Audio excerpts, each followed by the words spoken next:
Papakita ko sa inyo ngayon kung paano magpalit ng fuel filter ng Hyundai County D4GA engine.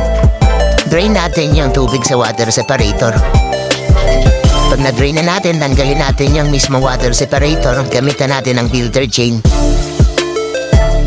Tanggalin na rin natin yung mismong fuel filter. Gamitan natin ang filter chain ulit kasi medyo matigas tanggalin yan. Ayan.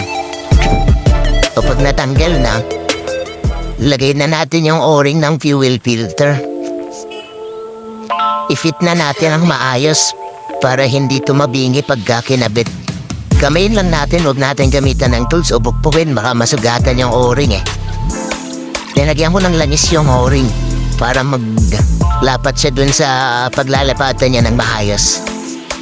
Palitan natin ang o-ring yung water separator, then ikabit na natin. Kakamayin ko nga pala dito kasi pagka pahigpit naman, naglalak naman na siya.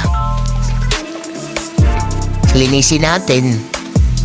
Pump din natin yung fuel filter pump kasi para magkaroon ng fuel ulit sa loob at umistart agad yung unit. Ayun lang, thank you.